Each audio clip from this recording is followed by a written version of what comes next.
जय हिंद। आप लोग आ चुके होंगे और अभी आज थोड़ा सा लेट हो गया मामला, ठीक है, तो चलता रहता है क्योंकि हम ही लोगों को ऑफलाइन और ऑनलाइन दोनों ही देखने पड़ते हैं। अभी बहुत हम क्लास का मज़ा उठा रहे थे, अभी अंकित भैया थे तो भाई गदर काटे थे एकदम से, है ना। और बहुत अच्छा वो लास्ट में एक सॉन्ग गाना चाह रहे थे, लेकिन वो अब जो भी हो मतलब शिक्षा संबंधित है, गलत वे में न लीजिएगा आप लोग, ठीक है ना। तो फिर उसको हमने अभी क्लिप बना के हमने डाला, हमने कहा चलो बात के डाल देते हैं, कोई दिक्कत नहीं, ठीक है ना। तो आज कांग्रेस की जो पार्ट नंबर 4 है आपके सामने आने वाला है, और पार्ट नंबर 4 में हमने आपको प्रत्येक पार्ट के बारे में हम आपको बता चुके हैं कि पहले पार्ट में हमने कांग्रेस से पूर्व की संस्थाओं के बारे में देखा था। दूसरे पार्ट से आपका अधिवेशन प्रारंभ हुए थे जिसके 2 वीडियोस बन चुके हैं, यहाँ तीसरा है, चौथी वीडियो में पूरा खत्म हो जाएगा, ठीक है ना। और आप ये देखेंगे कि कांग्रेस की स्थापना में आज चूँकि कल हम लोगों ने बहुत अच्छे प्रश्न देखे थे कि पहली बार आपने देखा कि विशेष अधिवेशन से संबंधित प्रश्नों को देखा गया, और उससे संबंधित आज का जो सार होता है उससे संबंधित आपको हमने प्रश्न भी कराए थे, ठीक है ना। और बीच बीच में हम प्रश्न आपको कराते रहते हैं। बाकी जैसे ही ये पूरा अधिवेशन का मामला समाप्त होगा तो याद रखिएगा आप लोग एकदम पूरे अधिवेशनों को अच्छे से नोट कर लीजिएगा। जैसे ही अधिवेशन समाप्त होंगे केवल अधिवेशन से संबंधित प्रश्नों की एक पूरी श्रृंखला 40 प्रश्नों की रखी जाएगी। उसमें कुछ नए प्रश्न भी होंगे। नए क्यों होंगे? हम नहीं चाहते कि जितना हम आपको पढ़ा रहे केवल आप उतना ही पढ़ें, उससे भी बेहतर आपको मिलेगा। आप ये मान 40 में कम से कम 30 प्रश्न ऐसे होंगे जो इन्हीं से होंगे, और कम से कम 10 प्रश्न आपको बहुत अच्छे मिलने वाले हैं, एकदम नए प्रश्न मिलेंगे आपको, ठीक है ना। ठीक है, मैं पूरी कोशिश करता हूँ अपने कि आपको नए प्रश्न ला के दें, ताकि जो बच्चे हमसे इससे पहले पढ़ चुके हैं, ठीक है, अधिवेशन से संबंधित उनको बहुत कुछ चीज़ें नहीं मिल रही होंगी। आप लोग इसको अच्छे से नोट करिए, ठीक है ना। और अब लाइव जो आने की संख्या वो भी बढ़ती जा रही, यूं ही संख्या पे आप लोग जितने आ रहे हैं रोज़ के रोज़ आते रहिए, ठीक है ना। और अपना प्रयास जारी रखिए और ईश्वर से कामना करिए कि हे ईश्वर जितनी हम मेहनत कर रहे हैं उसका बस फल हमको मिल जाए और कुछ नहीं, ठीक। चलते हैं। तो कांग्रेस की स्थापना के 1920 तक पहुँच चुके थे, और 36वां अधिवेशन आपको पढ़ना है जिसका जो कि 1921 में हुआ था। 36वां अधिवेशन 1921 में इस मामले में इम्पॉर्टेंट है, यह अहमदाबाद में हुआ था। चूँकि अध्यक्ष इसके CR दास थे, लेकिन अध्यक्ष के जैसे ही बने वैसे ही इनको जेल जाना पड़ा था, जिसके बाद इस अधिवेशन की अध्यक्षता याद रखिएगा हकीम अजमल खां ने किया था, याद रखिएगा।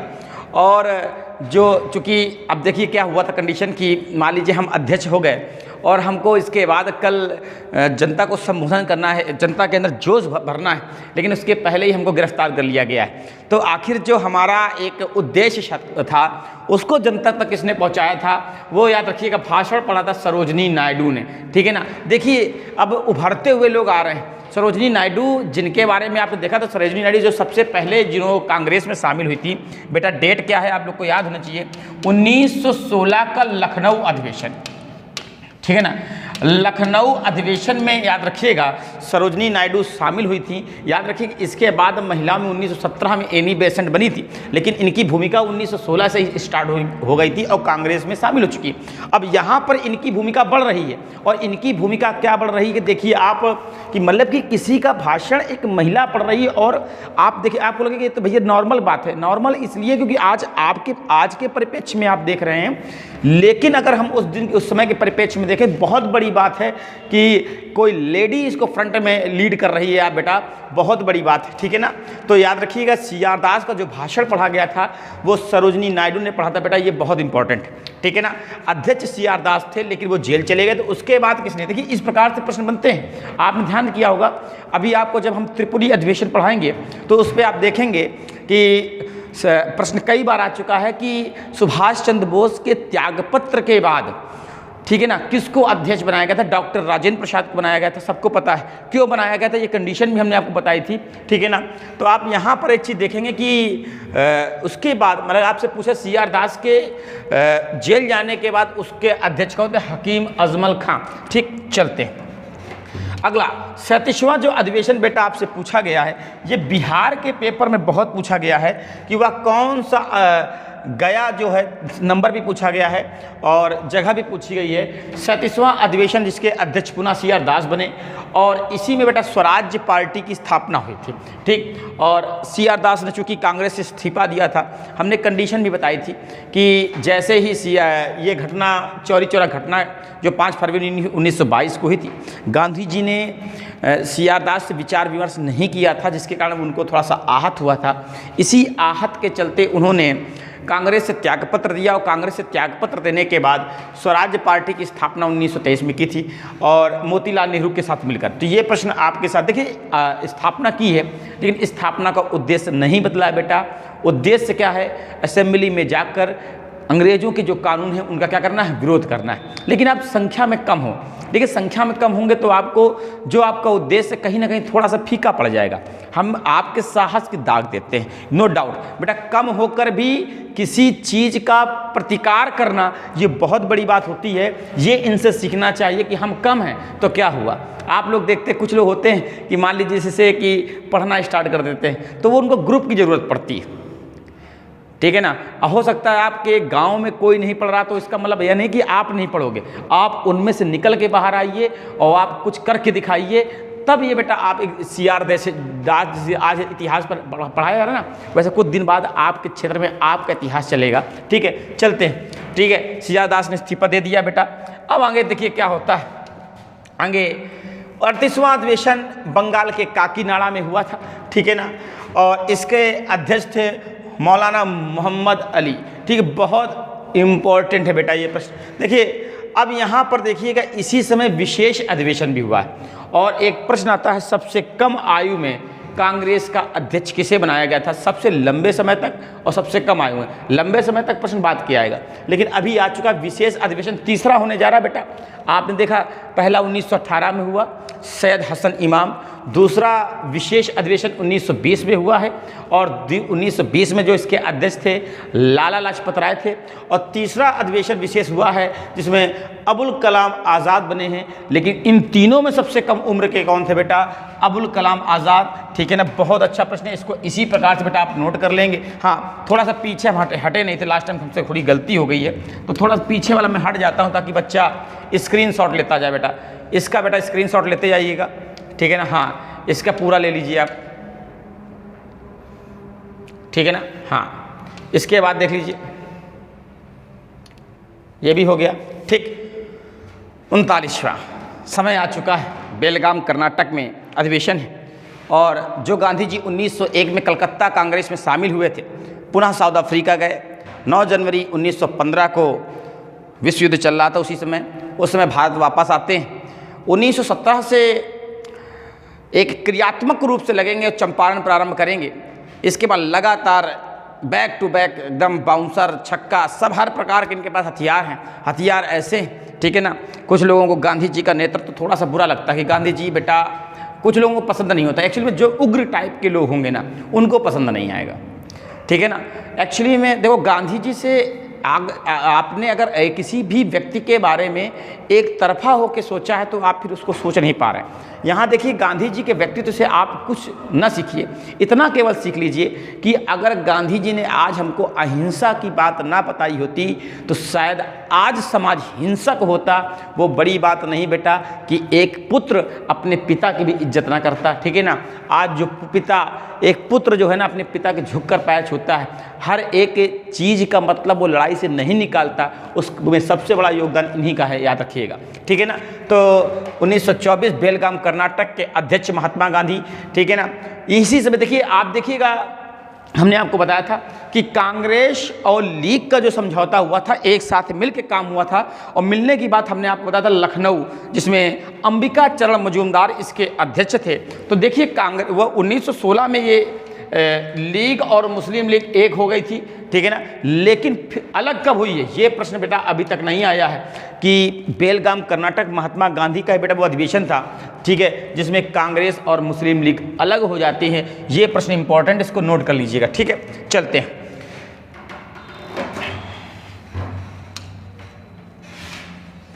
कानपुर आ चुका है 40 नंबर पे, ठीक है ना। 40वां अधिवेशन था और इसको तो भूलना नहीं, कानपुर वाले पहली बार कानपुर में होने जा रहा भाई।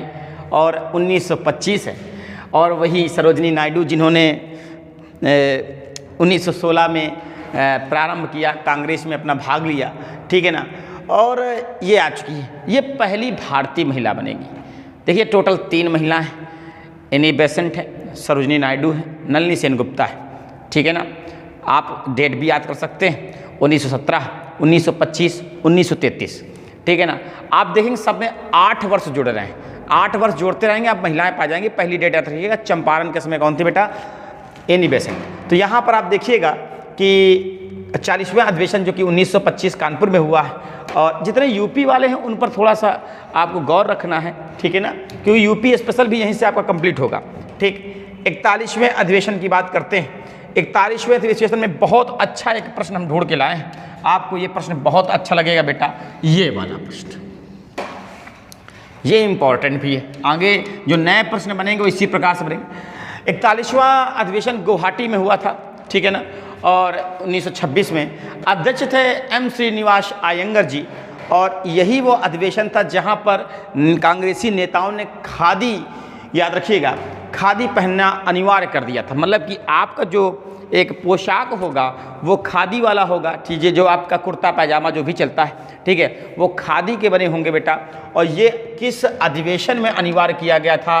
41वां अधिवेशन, बहुत इंपॉर्टेंट है, 1926 से अनिवार्य कर दिया गया है, इसको याद रखिएगा। चलिए अगला जो आपके सामने वो है आपका 42वां अधिवेशन मद्रास 1927, ठीक। जो 42वां अधिवेशन था मद्रास का 1927, सबको पता है कि भारत शासन अधिनियम 1919 की जांच के लिए बहुत अच्छा हमने आपको पढ़ाया हुआ है, बाकी बच्चा सब जानता है, ठीक। भारत शासन अधिनियम 1919 की जांच के लिए याद रखिएगा साइमन कमीशन भारत आना 10 वर्ष बाद था, मतलब 1929 में।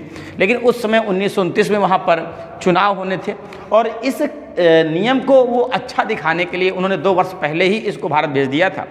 इसी का विरोध किया गया था, और ये जो विरोध का प्रस्ताव है ये 42वें अधिवेशन में ही पारित हुआ था, मद्रास 1927, और उसके अध्यक्ष थे मुख्तार अहमद अंसारी। विरोध का रीजन आपको पता था कि बेटा आप जांच किसकी कर रहे हैं? भारत शासन अधिनियम 1919 की। लागू कहाँ पर है? भारत में। अगर भारत में लागू है तो आपको भारत के लोगों को शामिल करना चाहिए ना, ठीक है ना।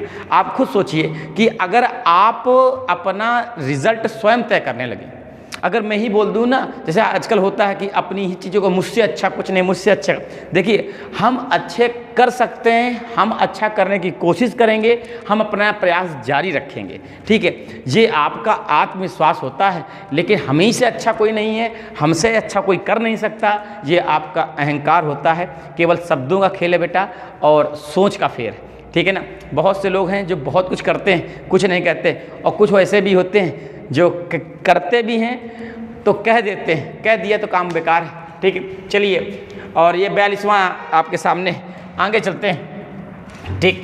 43वां अधिवेशन कलकत्ता, अध्यक्ष मोतीलाल नेहरू। मोतीलाल नेहरू के बारे में कोई मतलब नहीं है, खूब बता चुके हैं, ठीक है ना, कोई इतना इंपॉर्टेंट नहीं।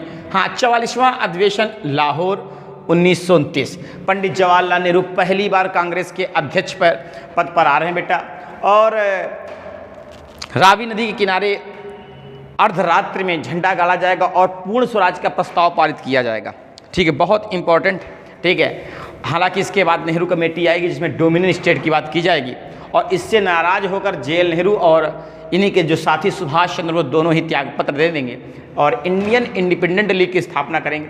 तो ये बेटा वो इतिहास की बात है, लेकिन अभी अधिवेशन पढ़ रहे हैं तो आप याद रखिएगा लाहौर अधिवेशन कब हुआ था? 1929, ठीक। अध्यक्ष कौन थे? जेएल नेहरू, ठीक। चलिए, अभी इतिहास में जब चलेंगे तो हम लोग घटना के बारे में बहुत अच्छी अच्छी चीज़ें देखेंगे, ठीक। चलते हैं, अगला है आज का अंतिम अधिवेशन है, और कल के अधिवेशन में, पूरे अधिवेशन में, अगली क्लास में पूरे अधिवेशन आपके कंप्लीट हो जाएंगे। फिर हम लोग घटनाओं को अच्छे से पढ़ेंगे। 45वां, और जब हम घटनाओं को अच्छे से पढ़ेंगे तब मैं, याद रखिएगा, मैं अच्छे से बच्चों से पूछूंगा कि अगर 45वां में लिखा रहा हूं तो उसमें अध्यक्ष कौन है, आपके दिमाग में चलना चाहिए। 45वां अधिवेशन कराची में हुआ है। आप देखिएगा कि कराची में होने का रीज़न क्या है? भगत सिंह, सुखदेव, ठीक है, राजगुरु इनको फांसी दे चुकी है, जनता उग्र है, गांधी जी का विचार था कि हम कराची अधिवेशन की अध्यक्षता करें, लेकिन माहौल सही नहीं था, क्योंकि उस समय गांधी जी के लोग विरोधी हो गए थे, थोड़ा सा उनके इस निर्णय से खुश नहीं थे, कहीं ना कहीं उनको लग रहा था कि गांधी जी बचा सकते थे, ठीक है ना। तो उस चीज़ को देखो दबाने के लिए आपको एक चीज़, आज छोटा सा एग्जांपल दीजिए कि अगर आपसे के मोहल्ले में किसी व्यक्ति से कोई नाराज़ है और कोई भीड़ उग्र हो गई, तो उस समय आपका काम क्या होता है? आप ऐसे व्यक्ति को आप वहाँ खड़ा कर दीजिए जिसका समाज में दबदबा हो, जिसकी बात लोग सोचे, लोग सुने, ठीक है ना। वो चीज़ अगर वो कुछ बोल रहा है तो उस बात को सुने तो कम से कम, ठीक है, मतलब प्रभावशाली व्यक्ति को। बारडोली सत्याग्रह में ऑलरेडी सरदार वल्लभ भाई पटेल देखिए चर्चित हो चुके थे, ठीक है ना। वहाँ की जो महिलाएं थी उन्होंने सरदार की उपाधि दी थी, और आपको पता है अगर महिलाएं किसी चीज़ की उपाधि दे रही, महिलाएं किसी को मान रही हैं, हिम्मत नहीं पुरुष कुछ कर लें बेटा। तो ऑलरेडी एक प्रभावशाली व्यक्ति को इसकी कमान संभाली गई, और ये ऐसा नहीं कि इनका मन था, वो उस समय ज़रूरत थे, ठीक है ना। तो सरदार वल्लभ भाई पटेल याद रखिएगा कि इसके अध्यक्ष बनेंगे और मूल अधिकार की मांग की जाएगी इसमें, और प्रस्ताव ये ऑलरेडी लिखा जाएगा मूल अधिकार का JL नेहरू द्वारा, बहुत इंपॉर्टेंट है। इसी बीच चूँकि पहला गोलमेज सम्मेलन में कांग्रेस ने भाग नहीं लिया था, और बिना कांग्रेस के बेटा गोलमेज सम्मेलन होना नहीं था, तो गांधी इरविन समझौता भी इसी बीच में होता है, स्वीकृति मिलती है कि ठीक है गांधी इरविन समझौता कराया जाता है, और 1931 में ही गांधी इरविन समझौता होगा। इसके तहत क्या होगा, गांधी जी अपनी कुछ मांगेंगे। इरविन का तो एक ही कहना है कि भाई साहब आपको जाना पड़ेगा, और अंततः जाते हैं, कुछ मिलता नहीं, खाली हाथ वापस आते हैं। बोलते भी हैं कि मैं खाली हाथ वापस आया हूं, लेकिन मैंने भारत का सम्मान बरकरार रखा है, ठीक है ना। तो यहाँ पर थोड़ा सा कुछ गलतियाँ भी हुई थी। गलतियाँ हम आपको जब घटना चक्र में चलेंगे तो हम लोग गलतियाँ बताएंगे, देखिए गलतियाँ हुई हैं यहाँ पर, ठीक है, ऐसा नहीं है, ठीक है ना। जहाँ अच्छा है वहाँ अच्छा है, जहाँ बुरा है वहाँ पर सीधे निगलेक्ट, ठीक। चलिए, तो ये आज आपके अधिवेशन 45 तक हो गए, कराची तक आप 1931 तक पहुँच चुके। कल 1931 से लेकर आप आज़ादी तक चलेंगे, पूरी घटना चक्र कल है आज का सार, और आज के सार में कल बहुत अच्छे क्वेश्चन आने वाले हैं, उसको देखना मत भूलिएगा, ठीक है ना बेटा। हम आपको एक दिन टॉपिक, एक दिन आज का सार में हम आपको इतने कुछ दिन बाद ये क्वेश्चन की क्वांटिटीज़ बढ़ाई जाएगी, 15 से इसको 25 की जाएगी, कम से कम 25 की जाएगी, इससे नीचे नहीं होने हैं। और कुछ समय बाद, आज के सार के बाद सप्ताह में एक दिन ऐसा होगा जो हम लोग लंबा टॉपिक कोई डिस्कस करेंगे। पहले से ही मैं टॉपिक बता दूंगा, ताकि जो बच्चा ऑनलाइन हमसे जुड़ा हुआ है, क्लासेस नहीं आ पा रहा है, वो भी उस टॉपिक को कंप्लीट करेगा, और उस टॉपिक पर विधिवत पूरा क्वेश्चन होगा। तब तक के लिए जय हिंद, जय भारत। सोना नहीं है, पढ़ते रहिए, ठीक है ना। पढ़ना क्या है, 11 बजे तक पढ़ना है, इसके बाद सुबह उठना है, 5 बजे उठना है। 5 बजे उठने के बाद आप लोग का काम क्या है, कुछ नहीं, अब वो तो हम बताएंगे नहीं, फ्रेश होना है, सीधी बात है। इसके बाद एक चाय की चुस्की गजब की होनी चाहिए, और इसके बाद जो बेटा पुलिस की तैयारी कर रहे हैं उनके हाथ में करंट के नोट हो जाएं, और यूपी स्पेशल जो भी आपको फेरने वाला है, ये विधिवत कर लीजिए बेटा, यही काम रोज़, ठीक है ना। आप जगो, हम जगाएंगे भी, गर्मी आने वाली है, आप तो मच्छर तो सोने वैसे भी नहीं देंगे। जब मच्छर नहीं सोने दे रहे हैं तो तुम्हारा काम क्या है, मच्छर का मर्डर करना है। और मर्डर कैसे करोगे ना बेटा, कैसे करना है बताएं आपको, चलिए कैसे करते हैं। 1917 चंपारण तोरी चंपारण की अध्यक्ष कौन है, चंपारण का अध्यक्ष कौन है, ये करना है, ठीक है ना, ये करना है। चंपारण अध्यक्ष कुछ नहीं, चंपारण घटना क्यों हुई थी, ठीक है ना। तिनकठिया, मतलब कि मारते मारते याद करना है, पूरी गुस्सा मच्छरों के ऊपर उतार देना है, न जीना है न जीने देंगे। जय हिंद, जय भारत।